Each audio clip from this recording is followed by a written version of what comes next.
What I'm going to talk about today is just, in general terms, what is needed to address the climate crisis. And this is the thing that, if we do, what actions can we take that will accelerate the transition out of the fossil fuel era? So there's a certain amount of carbon that is circulating through the environment. So it's going into the air, being absorbed by, and then getting absorbed by plants and animals, and then going back into the air. And this carbon is just circulating on the surface. And this is fine, and it's been doing that for millions, hundreds of millions of years. The thing that's changed is that we've added something to the mix. So this is what I would call the sort of the turd in the punch bowl. So we added all this extra carbon to the carbon cycle, and the net result is that the carbon in the ocean's atmosphere is growing over time. It's much more than can be absorbed by the ecosystem. It's really quite simple. We're taking billions of tons of carbon that's been buried for hundreds of millions of years and is not part of the carbon cycle, taking it from deep underground and adding it to the carbon cycle. The result is that a steady increase in the carbon in the atmosphere and in the oceans, which doesn't look like much if you look at it on this chart, but when looked at in the context of history, it actually looks like this. So the carbon parts per million has really been bouncing around the 300 level for around 10 million years. And then in the last few hundred years, it went into a vertical climb. This is the essence of the problem. This is very unusual and a very, very extreme threat, as you can see from this rate of growth. Then this is accompanied by a temperature increase, as one would expect. And this temperature increase, if people talk about 2 degrees or 3 degrees, it's important to appreciate just how sensitive the climate actually is to temperature. And it's important to look at it in terms of absolute temperature, not in degrees Celsius relative to 0. We need to say, what is the temperature change relative to absolute 0? That's how the universe thinks about temperature. It's how physics thinks about temperature. It's relative to absolute 0. So for small changes result in huge effects.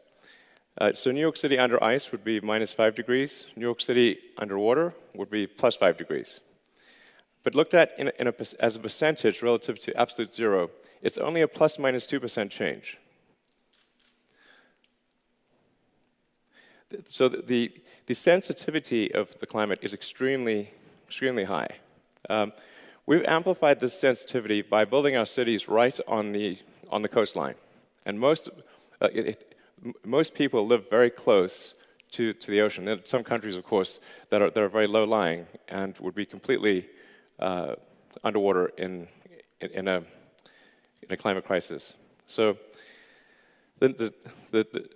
we've essentially designed civilization to be super sensitive to climate change.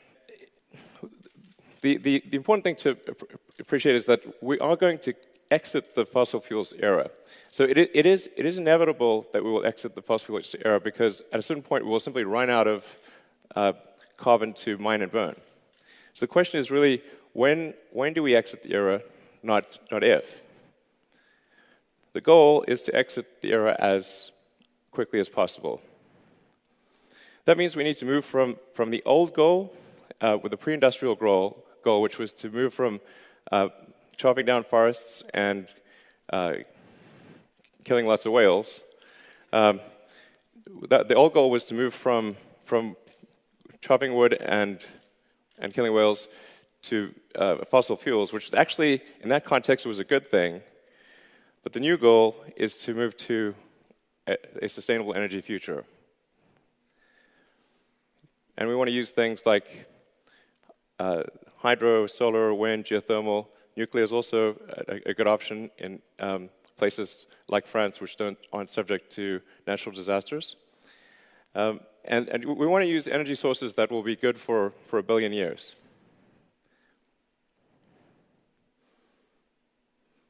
So how do we accelerate this transition away from fossil fuels to a sustainable era? And what happens if we don't? So if we wait, and if we delay the change, the best case is simply delaying that inevitable transition to sustainable energy. So this is the best case if we don't take action now. At the risk of being repetitive, there's going to be no choice in the long term to move to sustainable energy. It's tautological. We have to have sustainable energy, or we'll simply run out of the other one. So the only thing we gain by slowing down the transition is just slowing it down. It doesn't make it not occur. It just slows it down. The worst case, however, is more displacement and destruction than all the wars in history combined. Okay, these are the best worst case scenarios. So then we have about 3% of scientists that believe in the best case, about 97% that believe in the worst case. This is why I call it the dumbest experiment in history ever. Like, why would you do this? So the reason that the transition is delayed or is happening slowly is because there is a hidden subsidy on all carbon-producing activity. In a healthy market, if you have, say, 10 euros of benefit and 4 euros of harm to society, the profit would be 6 euros. This sort of makes obvious sense. This is where the incentives are aligned with a good future. This is not the case today. But if you have the incentives aligned, then the forcing function towards a good future, towards a sustainable energy future, will be powerful. In an unhealthy market, you have your 10 euros of benefit, you have your 4 euros, but the 4 euros isn't taxed. So you have an untaxed negative externality. This is basically economics 101. So you have basically unreasonable profit and a forcing function to do carbon-emitting activity, because this cost to society is not being paid. The net result is 35 gigatons of carbon per year into the atmosphere. So this is analogous to not paying for garbage collection. And it's not as though we should say, in the case of garbage, have a garbage-free society. It's very difficult to have a garbage-free society. But it's just important that people pay for the garbage collection. So we need to go from having an untaxed negative externality, which is effectively a hidden carbon subsidy of enormous size, $5.3 trillion a year, according to the IMF, every year. We need to move away from this and have a carbon tax.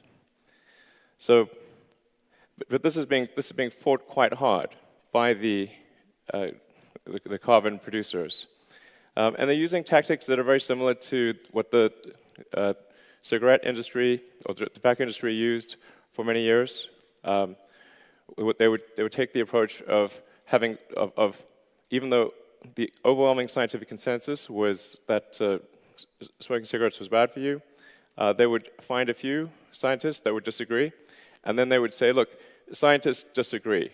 So that's essentially how they would try to trick the public into thinking that smoking is not that bad. The solution, obviously, is to remove the subsidy.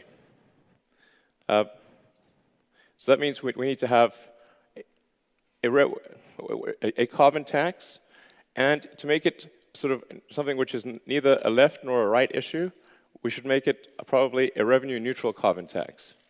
So this would be a case of increasing taxes on carbon, but then reducing taxes in other places. So maybe there would be a reduction in sales tax or VAT, and an increase in carbon tax, so that only those using high levels of carbon would pay an increased tax. And moreover, in order to give industry time to react, this could be a phased-in approach. So that maybe it takes 5 years before the carbon taxes are very high, So that means that only companies that don't take action today will suffer in 5 years. But there needs to be a clear message from government in this regard. Because the fundamental problem is the rules today incent people to create carbon. And this is madness. And whatever you incent will happen. That's why we're seeing very little effect thus far. And depending upon what action we take, will drive the carbon number to either extreme or moderate levels. I think it's pretty much a given that the 2 degree C increase will occur. The question is whether it's going to be much more than that, not if there will be a 2 degree increase. So then the question is, so what can you do? I would say whenever you have the opportunity, talk to your politicians, ask them to enact a carbon tax. We have to fix the unpriced externality. I would talk to your friends about it and fight the propaganda from the carbon industry. So that's the basic message I have, and I'm happy to take questions. Thank you.